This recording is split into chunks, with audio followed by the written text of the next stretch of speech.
Smith. I'm from the Global Cyber Alliance, and I had a 20-year career in the international development world, so it's very exciting for me to see these two worlds collide. I wanted to just basically talk very briefly about what the goal of this actual session is. So what we're really trying to do is understand what are the critical elements that need to be in place in order to scale cybersecurity in an effective way. What kinds of stakeholders need to be engaged? What kind of partnerships need to be happening? What kinds of understanding do you have to have from a socio-economic and cultural standpoint? What are the kinds of things we need to do to actually measure impact and have impact? And then, what are the pieces that we need to be thinking about in order to ensure that there's an effective feedback loop that happens? So we're going to have lots of different insights into those pieces. The 4 areas in particular that I really wanted to focus on, we're going to be talking about cultural and socioeconomic indicators and considerations. Number 2, scalability. Number 3, impact.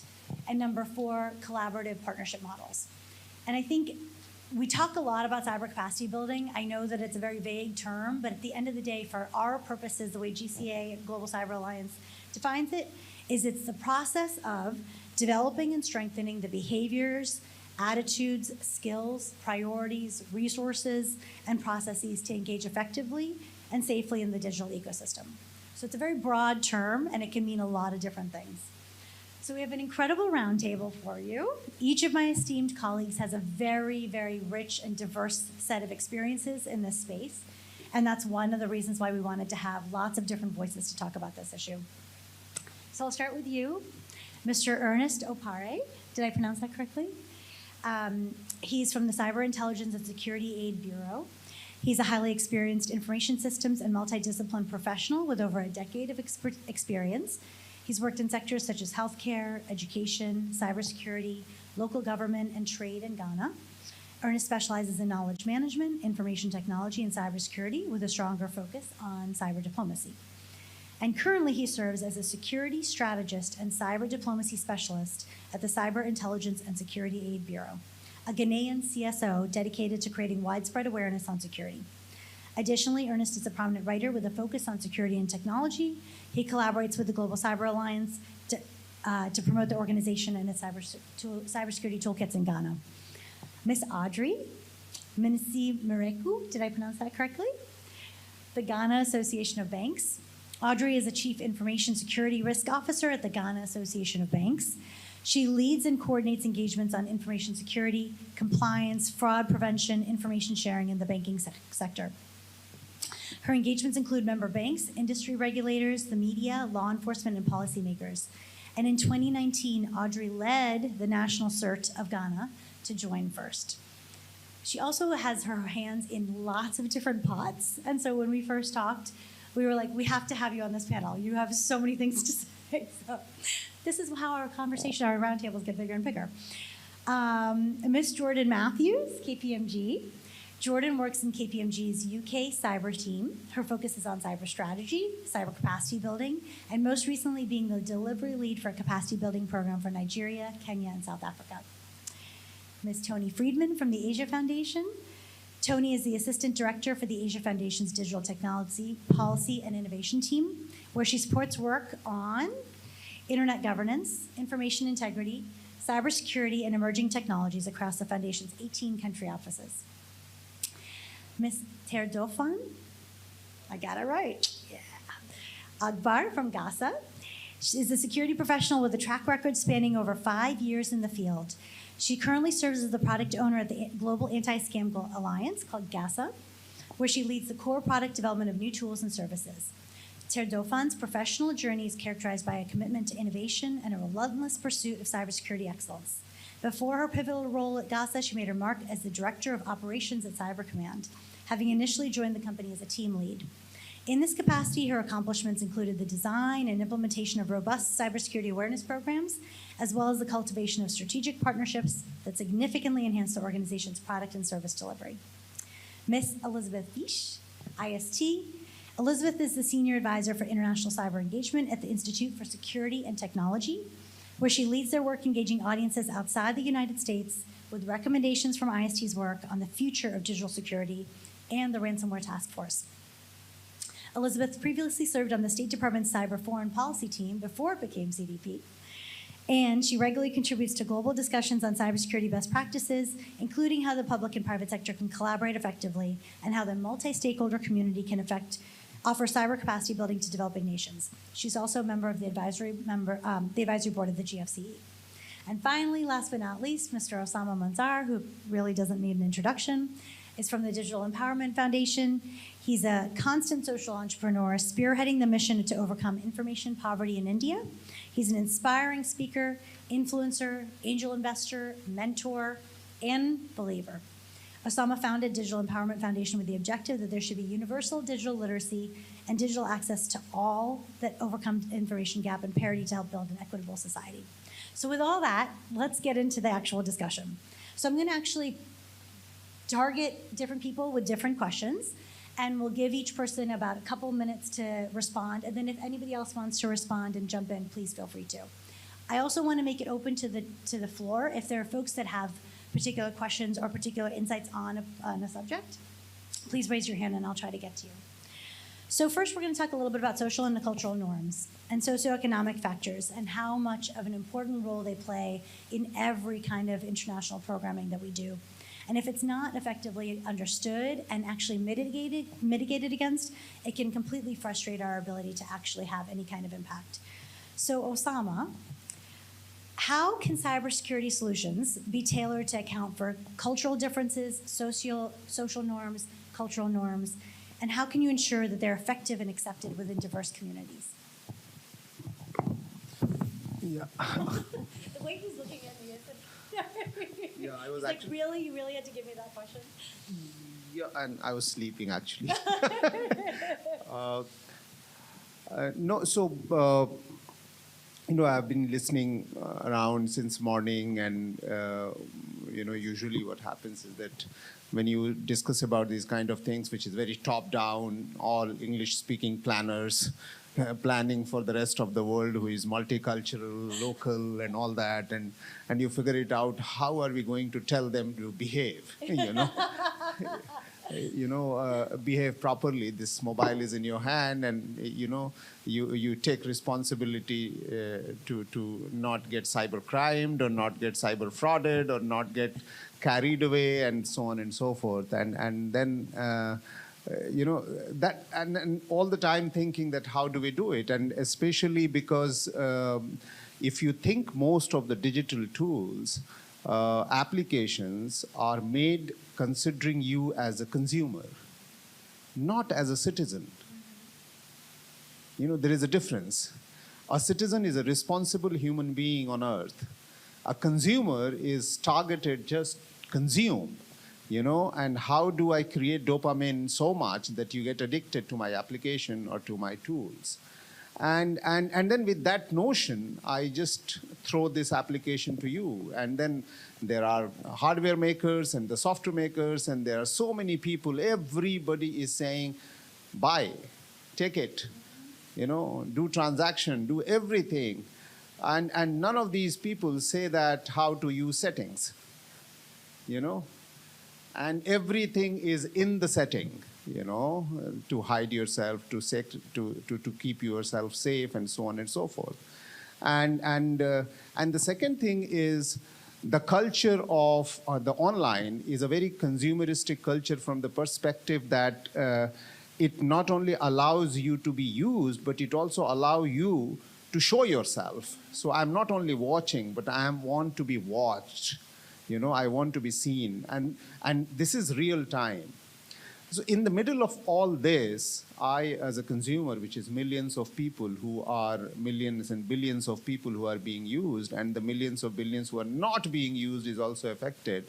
Some of the things that we have been able to figure out in a very challenging situation in India, at least, because India is very diverse. It's not one language country. It's not a one food country, or not so many things, and still mobile works very well for them because it doesn't talk in the written language. It talks in sign language or a emoji language, or it's a visual language, and it works very well for them. And that's the reason why consumption of Smartphone is very high and it's increasing and so on and so forth.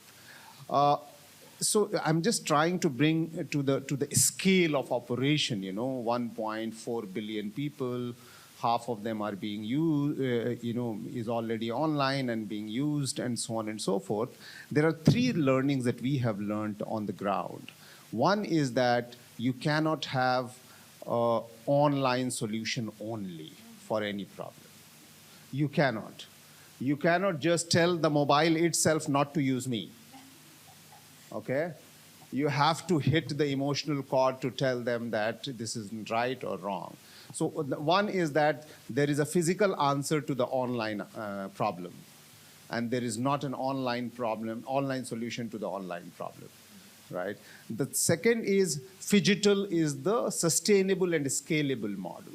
You have to talk to each other on a face-to-face basis, on a physical manner, but you have to take it forward maybe online, but it's very important that you as a mentor or you as an expert or you as somebody who is listened in this world of misinformation and fake news is that can you be trusted? And the third very interesting thing is that even though we have a very skewed penetration of mobile and digital in India among women, but women is the answer. Women is really the answer. If you give the digital tool in the hands of women, it has been seen that its utilization is much better and much, or rather you say, much less misused, I would say. Yeah, it's all relative, of course. And also, everything, it's very goal-oriented, objective-oriented, and whatever you do is for a purpose, and it's not for only entertainment or addiction and all that, because the role of a woman in our society is a responsible domestic person, which patriarchally suit to the man, but the point is that she is the answer. Maybe I'll take another round to come back that how these are, but in terms of scalability, I would say phygital is the answer. In terms of trust, woman is the answer. And in terms of tool, it has to be physical, then digital, is the answer. But I will break it up maybe. Yeah. And I'd love for you to next time get into, how you actually got the tool and how you got some of those pieces into the hands of women, because of all the cultural norms that we were talking about. Jordan, if I can turn to you, what role should education and awareness campaigns play in overcoming some of those cultural barriers that we've been talking about and the adoption of cybersecurity measures? Have you seen some examples of that? Should they be part of every program? Short answer, yes. But I'll add to that. Yeah, sure, go for it. So yes, it is really, really important that we reach the target audience so that our tools and our methodologies actually have an impact. So one of the ways that we've done this in the Africa Cyber Program is looking at who we're actually targeting. So we did some research. We understood the impact that SMEs have on the economies in Africa.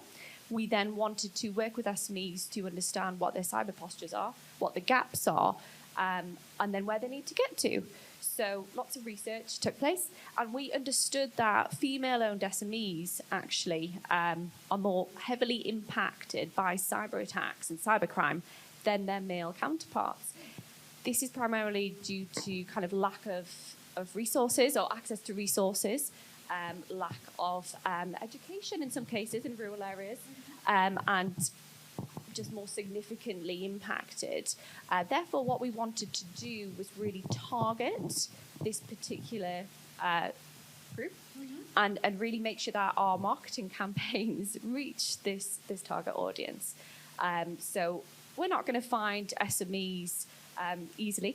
And what we wanted to do was we wanted to educate them on the threat faced to their organization and how they can protect themselves. So we partnered with GCA, yourselves, yes, and we deployed and implemented a cyber toolkit. So this is free, open source tooling that organizations can use to protect themselves. It was really important that we made it free. Resources aren't unlimited for SMEs. However, where we got to was, how do we incentivize SMEs to use up the precious time that they have to implement these tools when they don't understand the threats that are faced to their organization. So we needed the awareness campaign. That's where we needed to start. We needed to inform them of the threats to their organization and make sure that they understand what those threats are so that they can know how to protect themselves.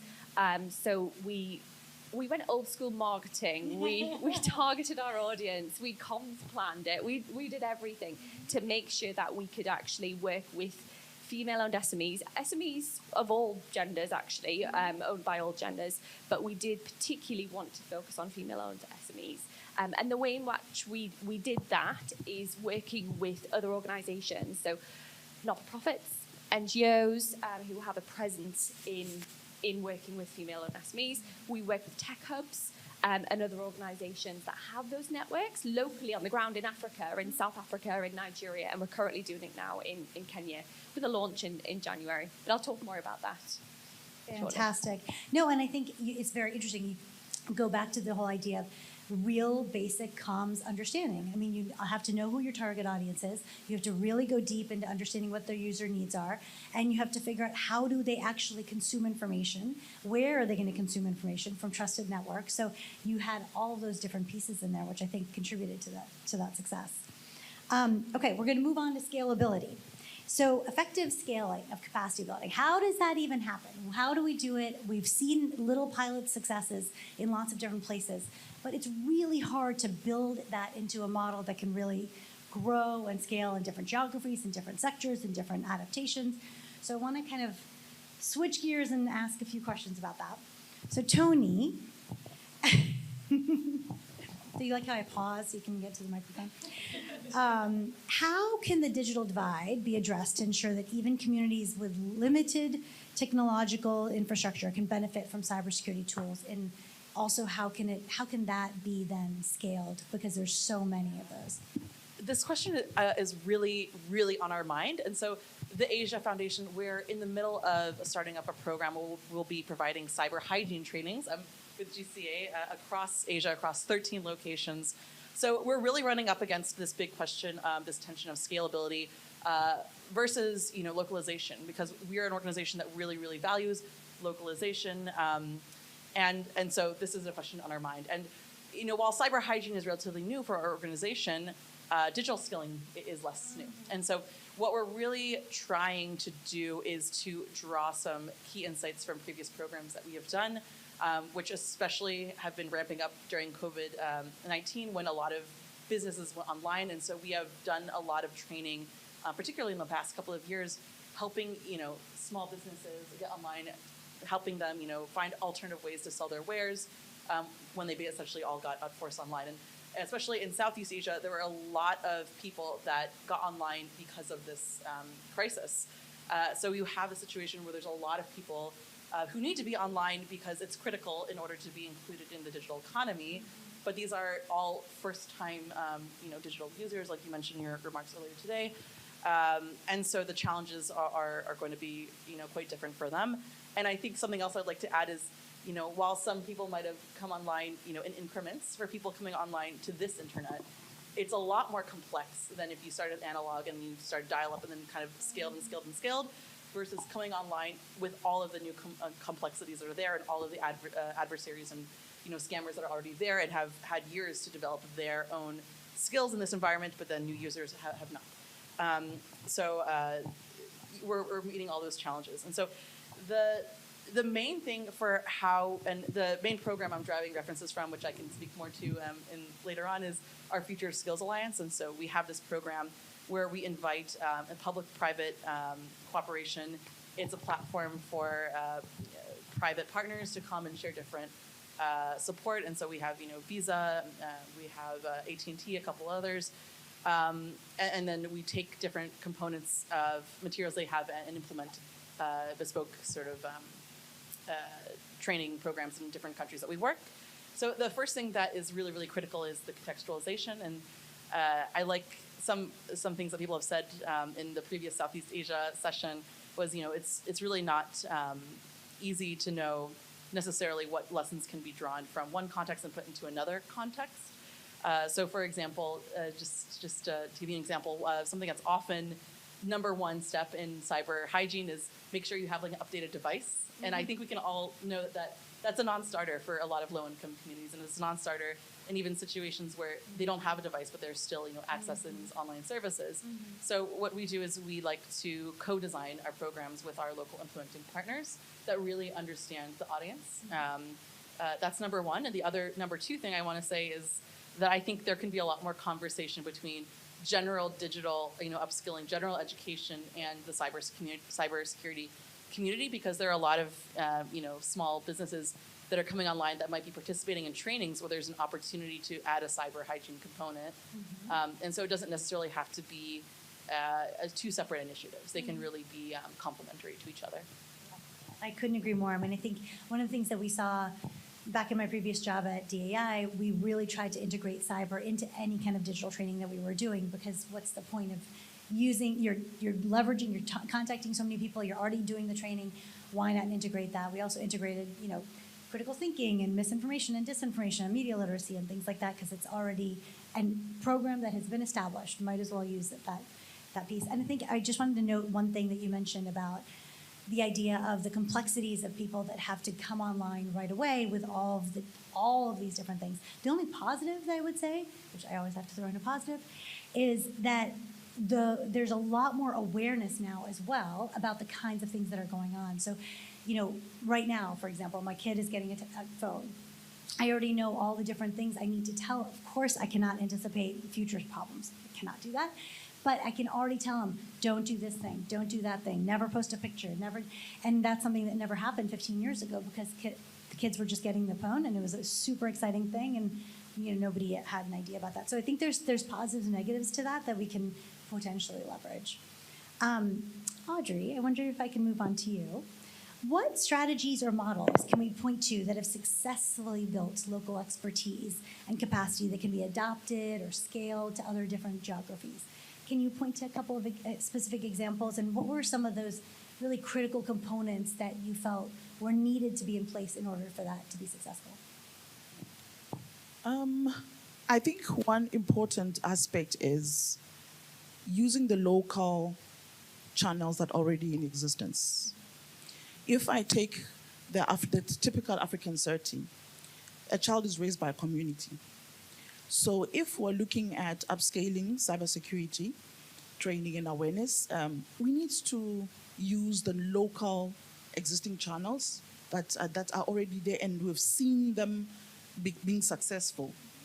Point in case, I've been around some parts of Ghana, and I realized that when we visit schools and we have discussions with the children, these young girls, they go back home and they educate their parents and they educate their siblings. And in turn, so what we have was a short code that we registered that people can call, not just only to report incidents, but to also call for advice. We realized that when we shared that information with children in schools, they would definitely disseminate that information. So they are the storytellers. And in our African community, it's all about storytelling. We need to customize whatever we are receiving from our partners or our donors, customize it for our environment, use the local channels. It will definitely work for us. When we try to take it face value as it is, we'll definitely go through the training, and after that, you will not see any impact. But immediately you try and customize it and you use the local settings and the storytelling that we grew up in, you definitely, it might not be immediate, because that's another challenge we are facing.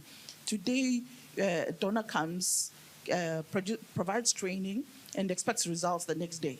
That's not, in our setting, that's not the case, because that one individual you've trained, you've definitely trained a trainer.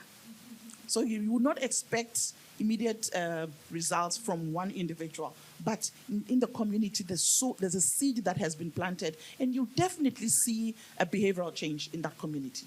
So we should basically go back to the communities and figure out and tailor whatever is out there to our environments and try and scale up from that angle. And would you say that you found particular nodes? Like, for example, you said, okay, the children, they were the ones that were going to be the ones that would be able to pass that on and replicate.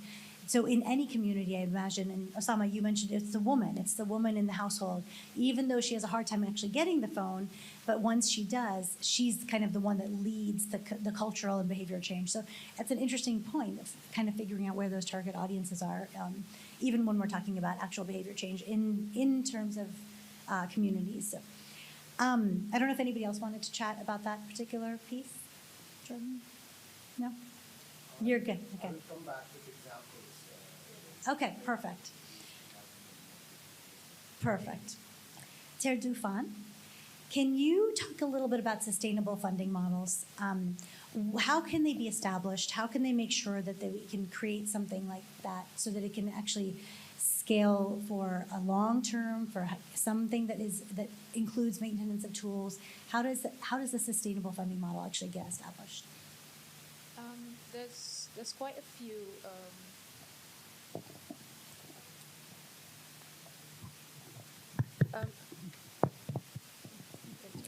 I think there's quite a few ways to go about it. Again, I'll be speaking particularly to the African context because we have quite a unique landscape over here. But one of those ways is donor funding, international donors. It's really important that donors are able to, are willing rather, to send funding opportunities this way, especially for organizations and that are doing, really incredible work. We also need to explore the use of user-based funding models as well. So in this way, the tools, the services kind of take care of itself. So it could be subscription-based models. It could be, say, license fees. It could be one-off. It could be, a monthly payment. But those kind of models also as well just help. So the tool takes care of the people take care of the tools, and it just goes round and round. One of my favorites really is collaborative projects. And this is between local agencies within a country as well as international collaborative projects. Because what this does is it opens the room for sharing of resources, sharing of skills. So even when one country does not have the capacity to, say, build a tool or provide a solution, if you are collaborating with other agencies or with other countries or international organizations, then you can then tap into their expertise. You tap into the systems that they already have on ground. As an example, for instance, it might take a lot, say, for Ghana or Nigeria or Togo to build a tool or provide a service that serves their people in a very large-scale way. But if ECOWAS, that's the Economic Community of West African States as a whole, comes together to develop a tool that then the ECOWAS member states can tap into, right? That then serves the region and not just one country, and there's continuous feeding into it from all quarters, and there's also the sharing of expertise in that regard as well. Another one that I would say is really, really important is funding from the government. Governments really need to understand how important cybersecurity is and prioritize budget allocations. Because external funding is good and it helps, but you can't really rely on it all the time or even so much so long term. So governments really need to prioritize and allocate monies and budgets properly towards cybersecurity problems that are really tailored to the environments that they're in. Thank you. That was very, very interesting. And I think that that's actually true. I like that you created different options of potential funding models. It's not just one way or the other, but there's lots of different ways about going about it. I don't know if you wanted to add to that, Ernest. Yeah, so adding to what is okay. Hello. Yeah, so adding to what Yukio, they say. So adding to Yukio's statement, I think funding should not only be monitoring. For example, Global Cyber Alliance, your cybersecurity toolkit is available for other non-governmental organizations to ride on to create awareness to their communities. So such initiatives like the GCA toolkit are effective resources that can be a substitute to funding, where organizations that lack the financial whoever that can use those resources to also embark on their activities. That's a good point. I mean, it's not always resources. It could be knowledge, it could be know-how, it could be, seconded resources. Exactly. Lots of different potential ways. Okay, we're going to move on to talking a little bit about impact, and that's a very tricky. That's a very, very tricky thing. We always talk about impact. We're like, yes, we want to have impact. It's really important to have impact, and nobody knows how to measure impact. I don't know if anybody knows how to do that. But I'm going to ask you, Elizabeth. We know measuring impact is hard, but do you have any ideas or in your experience, have you seen good examples of how to do it well? I'm going to draw on something that Audrey said, which is the idea of nodes and that you can't expect to see results immediately. I personally have worked with Audrey for many years now, on and off.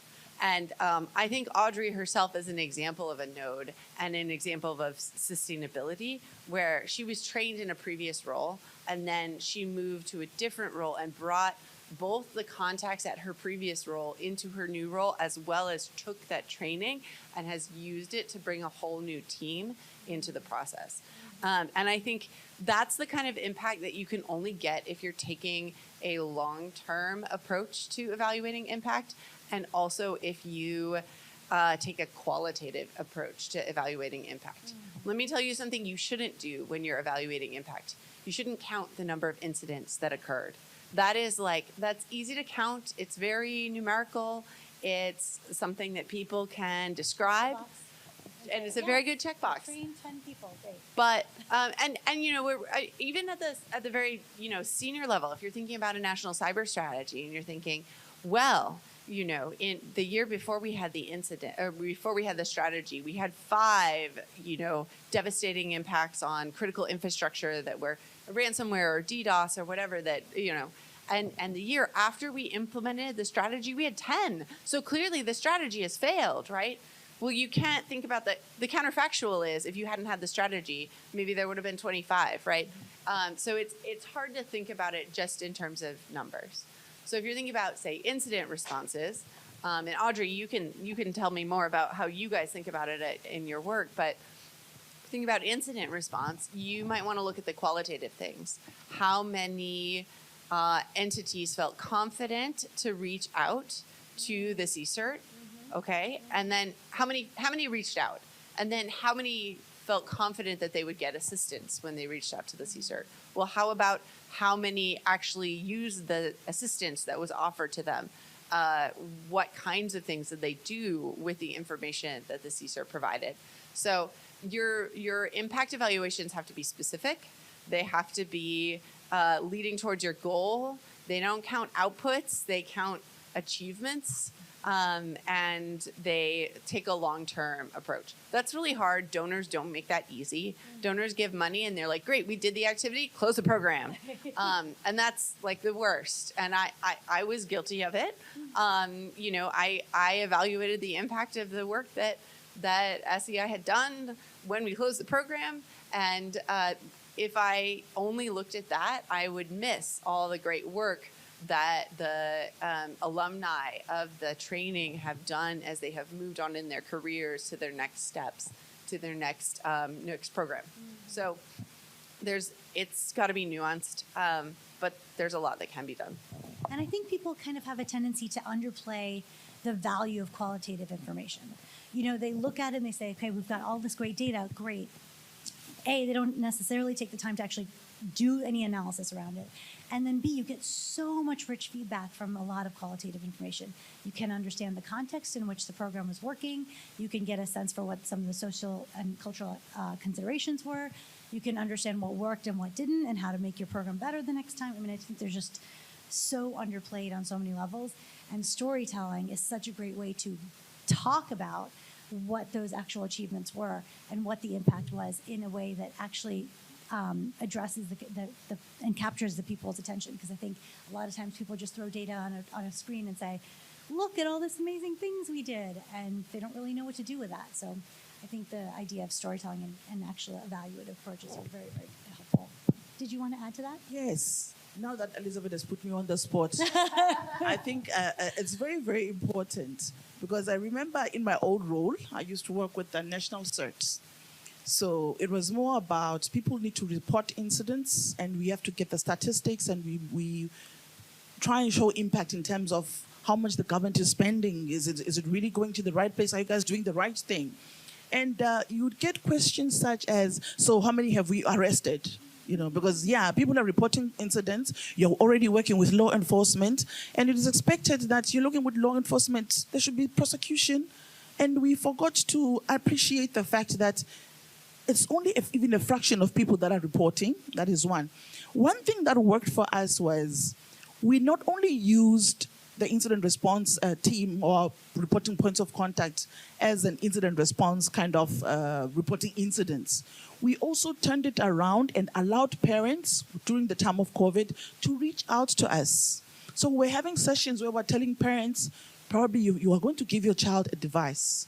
You yourself are still trying to figure out how to use the internet together with your child. You might not know what to tell the child or even how to control the child. So reach out to us and let us help you. Let us walk you through on how we can help you. We're visiting churches, we're visiting schools, and it really helped. So the numbers changed. Instead of people reporting incidents, we're having parents reach out to us. We're having children actually reporting some of their siblings, and how should we stop him from doing this, you know? And we created some kind of a bond with the parents, with the communities that we're living in. And cybersecurity didn't become some big monster again, but we ended up having this relationship, and we simplified it, even using the local languages where we could just simply translate. Security is just like how you lock your gates. You know, if you leave the key on the gate, that is the password that you write and you put under the keyboard. So lock the gate and take the key with you. You know, we get to meet with SMEs. We tell them, have a conversation with your staff. They need to know that if an incident happens, their bonuses will not be paid. You know, people understand financials, so you use that same language. Don't talk about cyber. Don't do this. Don't do that. And we know how humans are. Immediately somebody says don't, that is exactly what you're going to do. You know, so it also helped in bridging the gap and making them understand how to communicate with their children, and also reaching out to us, finding out what tools are available. Some were even opting for commercial tools, and others, it also challenged us to do a lot of research to find out what tools are out there, because you can't tell them, oh, there are such portions of the internet. If your child goes there, then he might be exposed to this. So how do you bringing solutions to them? It really built the community, and I still have people calling though, even though I'm with the banks now, and I can't drop them now. So I still have very good communication with the national site. So I tell them, oh, Isaac, somebody will call you with this number. Please be ready. It's a whole new ecosystem that we've developed, and I can't run away from it, even though I'm no longer with the national site. So. You better watch out, Audrey. You've already given me your number, and I might be calling you. Okay, so we wanted to kind of move from impact in terms of measuring the impact, but in terms of, you know, from a private sector angle, if there's a science, we could reach out to you. How do you actually optimize and sustain the impact of an investment, especially in a resource-constrained environment?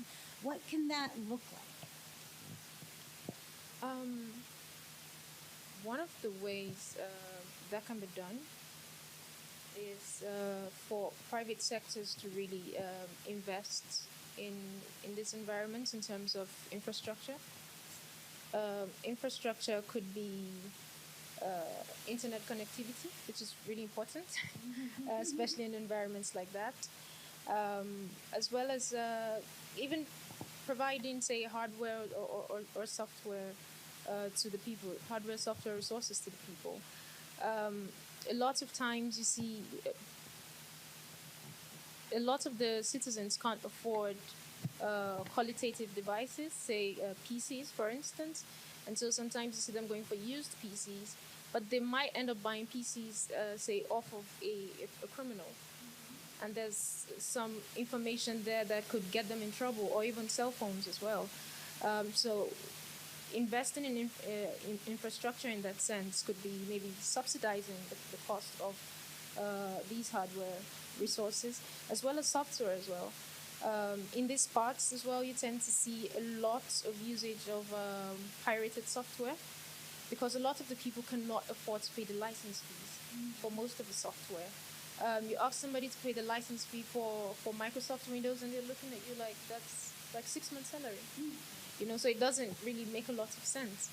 So that is also something where the private sector could look into doing that. There is also, again, collaboration and knowledge sharing, very, very important. So this can be initiated with universities, which can also serve as research centers, and government agencies as well. So the private sector is coming and have collaborations with certain tertiary institutions and certain government agencies, and even with SMEs and small businesses. And this would help in developing localized solutions. Like Audrey said earlier, there are certain solutions that would work elsewhere, say maybe in Europe or in the Americas, but you bring that over here in our context, it may not exactly be very appropriate. So, but if we're working with these agencies like this, we then be able to better develop localized solutions that better fit the need of the people.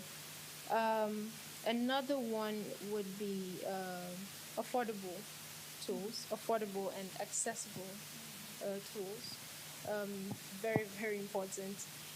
If the private sector can work at making, and this kind of ties into my previous point, of making tools more accessible, this could be, again, antivirus programs, for instance. KnowBe4 does, I think they do a pretty good job of that. They have a lot of free tools that are available even for businesses to use to simulate phishing for their staff. And talking about this, something that Gaza, our organization, is looking at doing in terms of the Accra call, the third point in the Accra call is that we have now pledged to provide our Check My Link tool. This is a tool that provides, users can go on there and check if a website is safe or not. Currently we support URLs and domains, but we're working on expanding to also include phone numbers and emails and cryptocurrency addresses as well, which is becoming a really big problem. So you could just type in a crypto address and you have a lot of data points. So we are pledging to provide this tool for free to interested African countries that are interested in collaborating with us. But of course, we're going to need for them to also collaborate with us on the basis of communication and data sharing, to be able to help us push the tool to where it really needs to go. Because if you're looking at translation efforts, we're live, the tool is live in South Africa right now. We're currently testing here in Ghana and in Nigeria with translations as well into the local languages, because we want the people to be able to use it as easily as possible. But we also need the help of local organizations with that, because the translations could very easily go left when taken out of context, and if it's not done properly, and the message can be lost.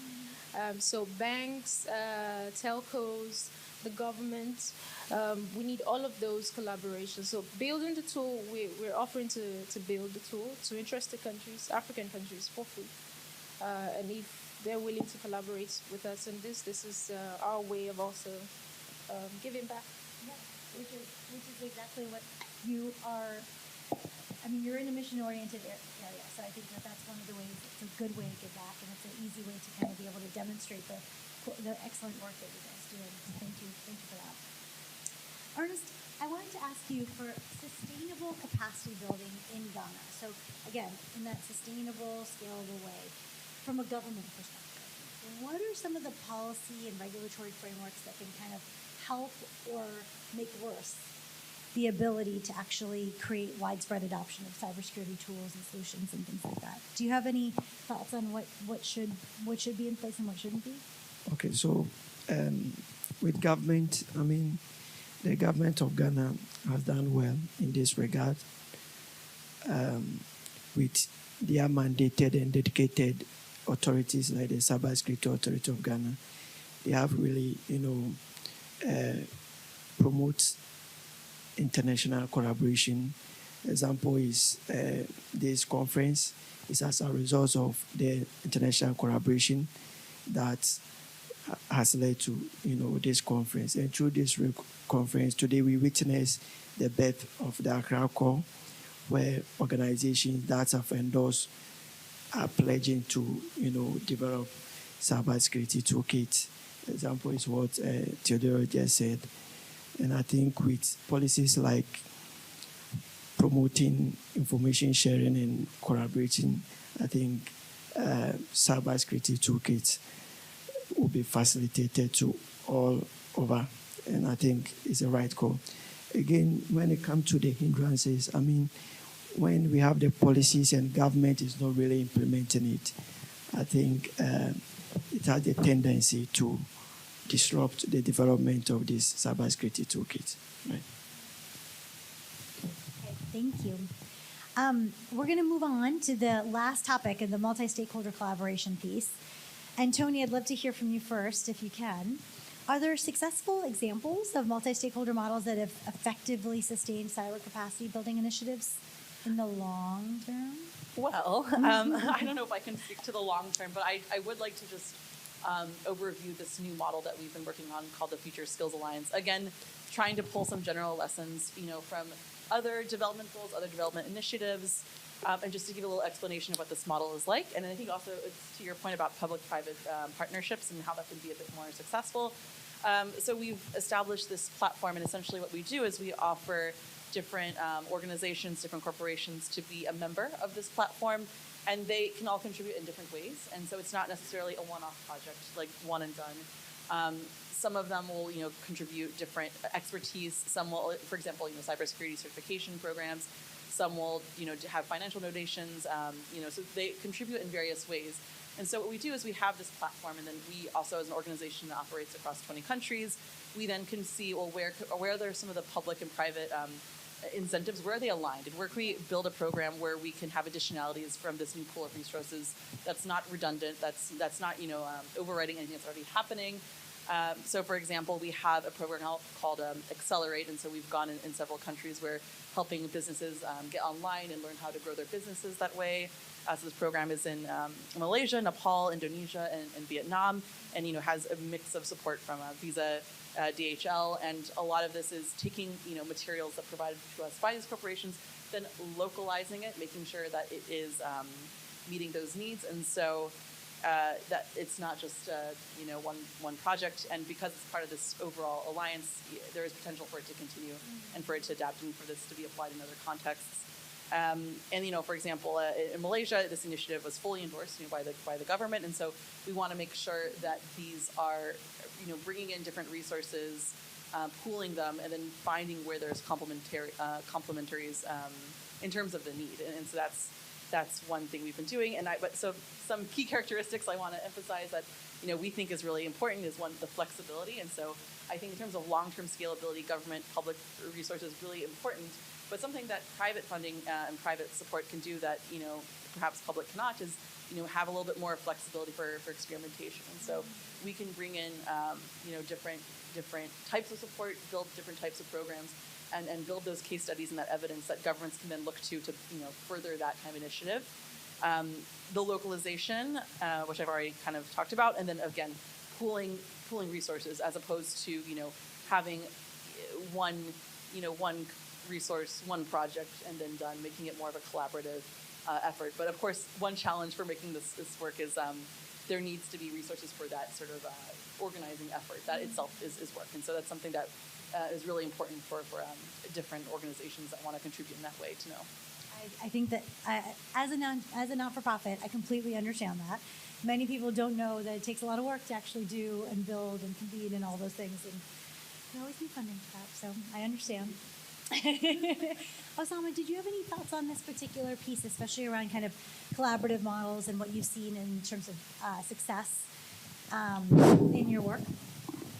Yeah, multi-stakeholder is of course very, very important, and I have a couple of examples for it.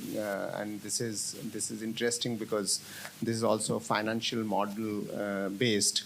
So there is a state called Assam in India, in northeastern part of India, and the funding is provided by World Bank, and the involvement is through Assam government, which is the state government, and we are the implementation partner, and the scale is 250,000 farmers community that we have to do financial counseling. So it's not financial literacy, it's not financial education only, but it is financial counseling in the sense that you have to really handhold, you have to take them forward, you have to really decide. And farming community is not, you can say that highly educated community, they work on the grassroots. Of course, they know their job, but in terms of the market linkages, so they are the community who are localized, hyper-local, culturally and all that. And then at the end of it, you have to make sure that your tools and processes and methodologies are something that they can take control of their finance in such a way that they know where are they investing, how much are they saving, what's the best schemes of the government, and so on and so forth. And in this one, we had this challenge that, okay, this funding is for only few years, and then it is gone, and what will we do? So the whole challenge of creating a model of 2-3 layers of model. So you have this big high level, which is the tool development and TOTs and things like that. And then you have to find hyper-local community-based leaders whom you do as a sustained, trained, community of practice kind of expert. And then that person is actually an entrepreneur, and preferably a woman, who is actually given a tool to work on a regular basis, to not only use it as a business, but also keep on the community attached to you so that you keep on serving. So this was very, just 1.5 years, but I said that, both, and this is a model that is being implemented from the scalability model, because the World Bank and the government and all of us are looking at that. If this one looks like working, that means, in a populous countries where you have a very high scale of different language, the same tool can be customized and so on and so forth. The second, and quickly, a couple of more models that have worked is that when you go and do a large scale linkage program with the community, Suchnapreneur, which is the information entrepreneur or a trusted information entrepreneur, you have to choose at a local level. We call it telecenters, we call it so many languages, we call it, but the person that is there who is actually linked with the community, we have found, and with the research now, we have a research paper which says that if you choose a woman on the ground to be the leading person to do this work, your impact is higher, your transactability is better, and your sustainability is better, and also the quality is better. Because what you don't have to spend too much money on is the transparency and accountability, which naturally comes if you have a woman working at a grassroots level. And we have been knowing and we have been trying to implement, but now the research also proves that point. So we are really flashing that research paper saying that, if you work with digital women at the grassroots level, then your sustainability, scalability all comes together. The third aspect we have seen is that the almost freely available resource we are not using. For example, we have remote indigenous communities or grassroots communities, right? And if they are mostly women, and being a patriarchal society like India, they usually, women are the second-hand phone, women are not utilized, they are monitored, their phones are checked, and so on and so forth. So we started a mentorship program. So where let's say, Elizabeth, wherever you live, you are a mentor, and these 5, 10 girls, tribal girls, or the indigenous girls in the villages, they are your mentees. Every weekend, you will have 2 hours call with them, video call, right? And no agenda set. You just talk whatever you want to talk, but you are the trusted relationship, And then over a period of many calls, we figured out that, in terms of Jordan, they are having fun relationship. In terms of Elizabeth, they are having this teaching and teacher relationship. They're learning digital literacy or entrepreneurship. With, let's say, Honest, they are having a very different kind of relationship. All are trusted, but you have a different kind of tools they're using to know each other and learn from each other. And we have created mentors like this all over the world and within India, and we connect them to these tribal or the indigenous communities, and they have a fun relationship on a weekend, and you are not being paid for that because you like being connected, and our job is to find such people, and they are the people who are basically need to have access to a smartphone or something like that, which they either come to a community center where they get connected, or they are provided with the device. But parents usually don't mind because it's the girls and women who are talking to a woman. So, so there is a very trustworthy relationship and gender, parity. And this is working also very scalable manner. So Government of India's Tribal Affairs Ministry has adopted this as a national program. And it's now taking a scale. So there are a few more examples, but what I'm saying, multi-stakeholder model in terms of scalability, but human as a trusted, relationship is very, very important. So I'm being told that it's about 7:10. I think we're about to wrap up, but I wanted to see if anybody had any last questions before we wrap up the session. You guys might all be ready for dinner. Go ahead. Mm-hmm.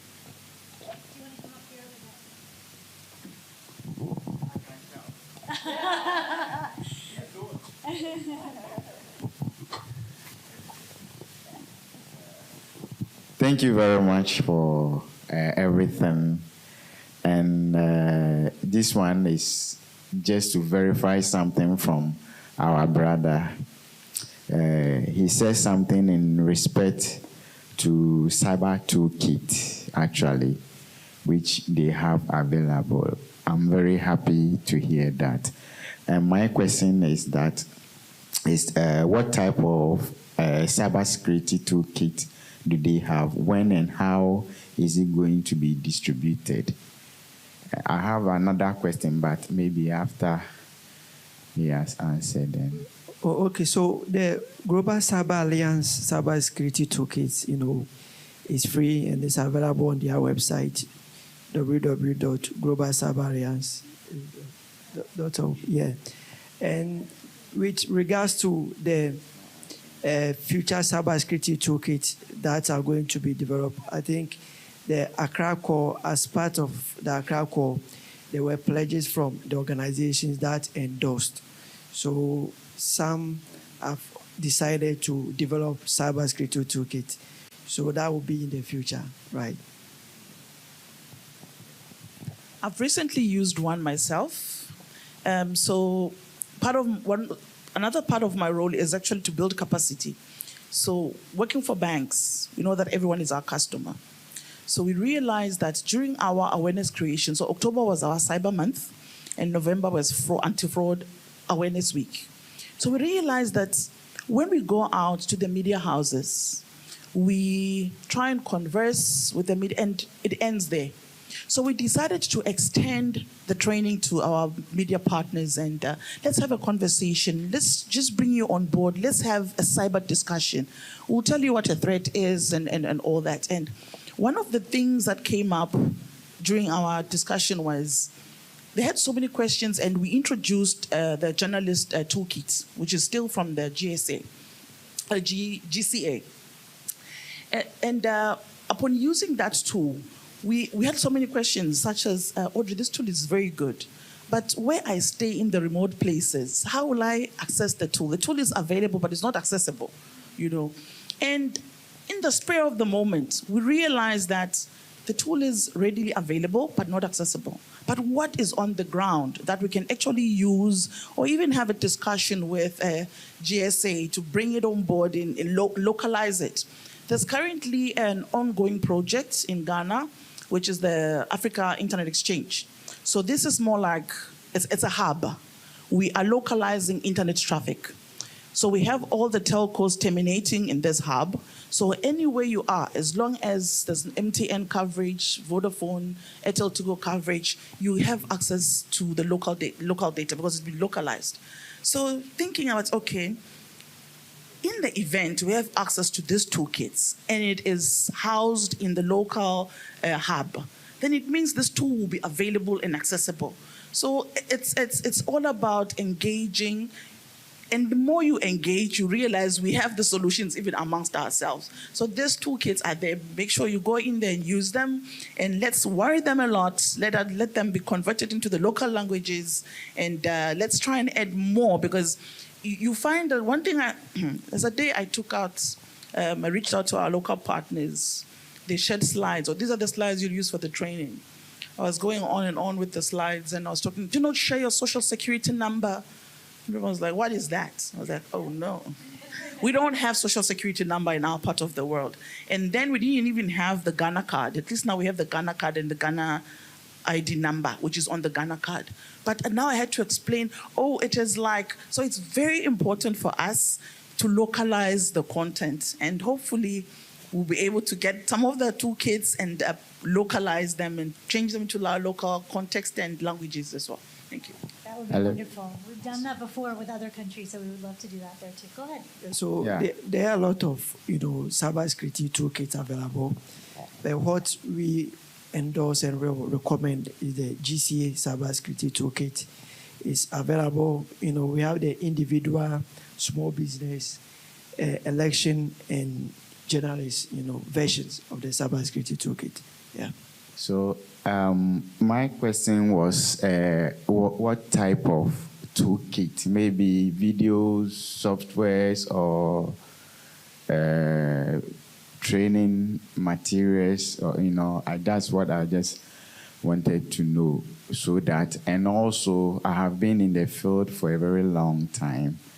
I'm now hearing about this, so I wanted to advise some of the security institutions. Sometimes I go to schools, sometimes they invite me on the telly, churches invite me, communities. I do this free training voluntarily for people. So I'm now hearing it. So probably it will be advisable if there can be some kind of flyers or something being distributed to some of the security institutions, police stations, churches, schools, etc., etc.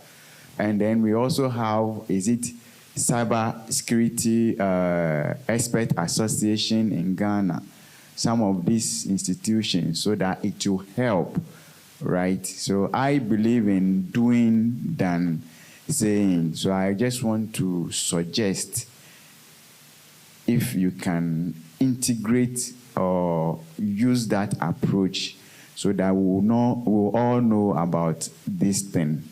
I don't know. I've been doing this for 24 years. I'm now hearing it. So I beg you. Maybe some people have heard, but I'm only giving my opinion so that it will be available. Thank you very much. And my final one is in respect to the awareness creation. Some of us, we do follow criminals. Cybersecurity, always security can be breached no matter how that thing is. So when it is breached, then there is a cyber crime. How are we going to do that? A lot of people in the rural areas, sometimes you travel to the north, you go to Asinfosu and the rest, a lot of people are being used as fertilizers to commit crime. If I say this, I will equate it to money moles, where innocent people are being targeted every time, continuously. So if this education can be, and then we can work hand in hand. Well, actually, I work with IOCO. My name is Seidu Osumano. IOCO is also sometimes targeting the marketing women. They go to schools. So if we can work as a team to put our heads together, I think it will be easier to bridge this gap. It's not a question, but it's some opinion. Thank you very much.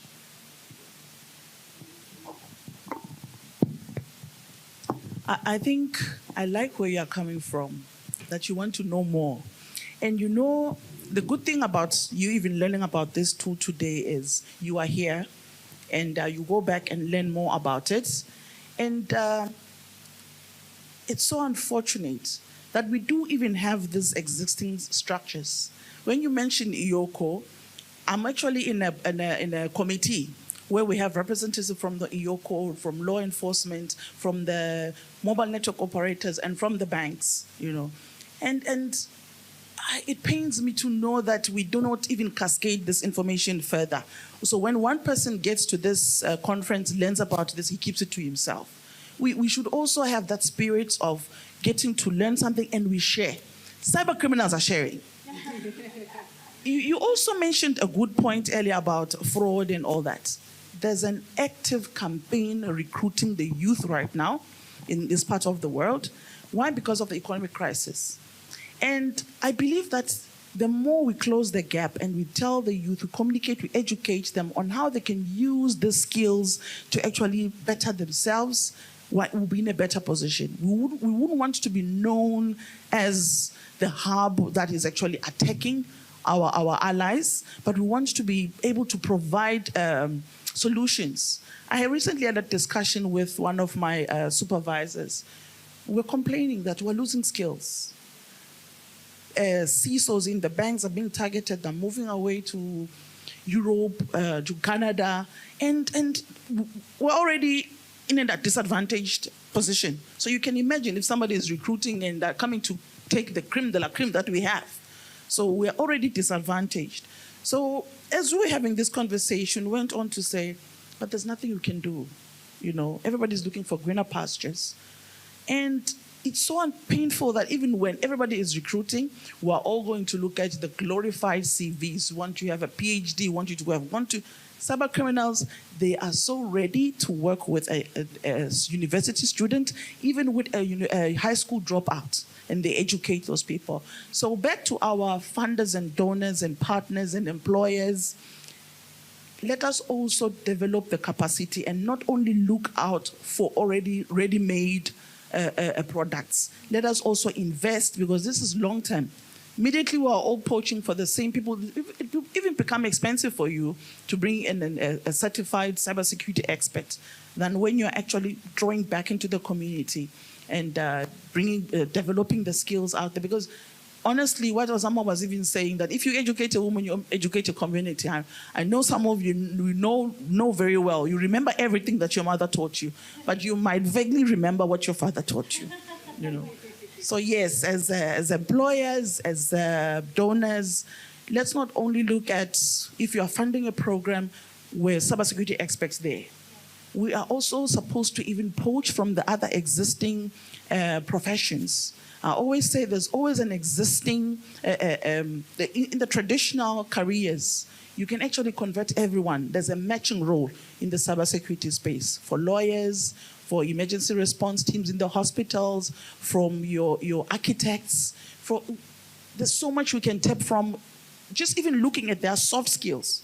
Because in cybersecurity, it's not just about the technical skills. There's a lot of soft skills that make our work easier. For somebody to have the right mindset to actually help curb the issues that we're facing right now, we need a lot of soft skills more than the technical skills. Thank you. I could not agree more. And I think on that note, we should end because it is way past the time. But thank you all so much for your time. I hope you found it useful, and feel free to stick around and ask any questions from the wonderful panelists. Thanks so much to all of you for your wonderful time and your fantastic insights. I really appreciate it. Thank you.